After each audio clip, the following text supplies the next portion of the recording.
When we want to run a KB, we press F5, but we haven't really thought about what happens when we do it, and what steps are taken until we see our application running. The following is a quick introduction to this pre-run process called build process.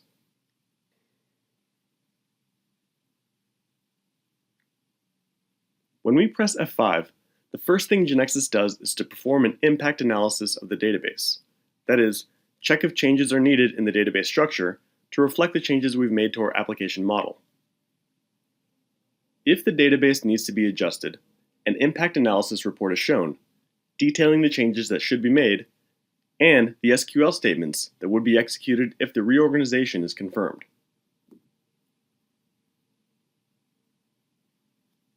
If the user accepts the changes, a program is created and executed to make them in the structure, relationships, tables, indexes, and other database components.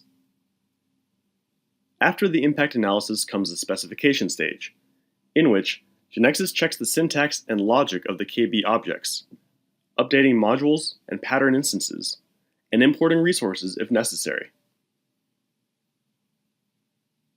At the end of the stage, Genexus creates a navigation list, navigation view, which is very useful to check for any errors in the specification, and also to see the navigation of formulas and tables, determination of base tables, filters, orders, and other elements. Once the specification stage is successfully completed and the KB has been correctly validated, the generation of the source code in the language chosen for the application begins. When it has been generated, the source code is compiled. If you're prototyping in the Genexus cloud, after compilation, the application is transferred to the cloud to be executed there. At this point, the build process ends and the execution stage of the application begins. Next, the necessary steps are carried out so that the application is executed. A web application runs in the browser, and a mobile application runs on the mobile device or emulator. All the steps carried out in the build process are reported in the output window, including the result of each operation and the warnings or error reports, if any.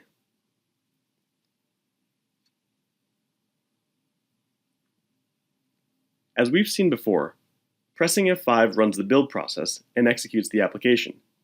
However, in some cases, we're interested in the build process to see if everything is correct, without executing the application. One option is Build All, which can be accessed from the Build menu or with the toolbar button. When we perform a Build All, we do everything necessary to execute the build process, such as saving the objects that haven't been saved, reorganizing the database if necessary, specifying, generating, and compiling the application. The Rebuild All option not only does what is necessary, but forces the whole build process, executing the above steps for all KB objects. This usually takes longer than Build All, and is done when we want to have everything specified, generated, and compiled from scratch. To perform an on-demand database impact analysis, the Impact Database Tables option is available in the Build menu. If there are any changes to be made to the database, the impact analysis report will be displayed, and will give us the opportunity to execute the changes. If there's nothing to update in the database, the result of the operation will be displayed in the output window only. If for some reason we want all the tables in the database to be deleted and recreated, we can use the Create Database Tables option. This will create the entire database structure from scratch from our model, and obviously, all the data stored in the tables will be lost. When we don't want the build process to be executed for the whole KB, but we want it to be done only for one object, we can right-click on it and select Build with this only.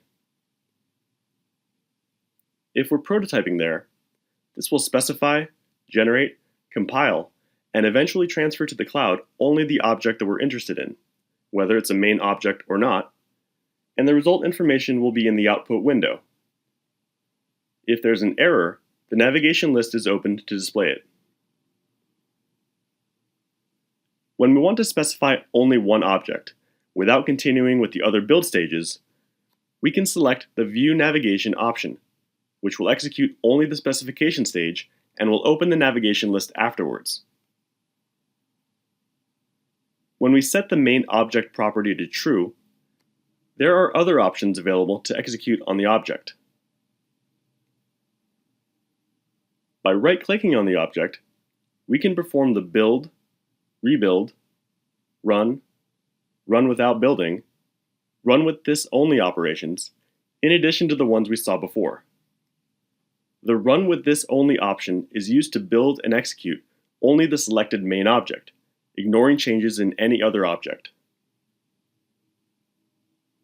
The run without building option runs the object as it was last assembled without running the build process. When we choose build, rebuild, or run, not only the main object selected will be built, but also all the objects that are part of the invocation tree, starting from the main object. The build option will perform only the operations that are necessary to those objects. The rebuild option will force the build process for all of them, and the run option executes the build first and then executes the main object. By pressing F5, the developer menu is displayed, which includes links to the objects we can execute. This menu is perfect in the development stage, but we probably don't want it to be displayed when running the finished system, but rather that another object is executed. This object that we want to be executed first when the application starts is called Startup Object. In the Build menu, all operations are referred to the Developer menu, as this is the default startup object. To execute another object when pressing F5, it has to be set as a startup object. This can be done by right-clicking on the object and selecting the corresponding option.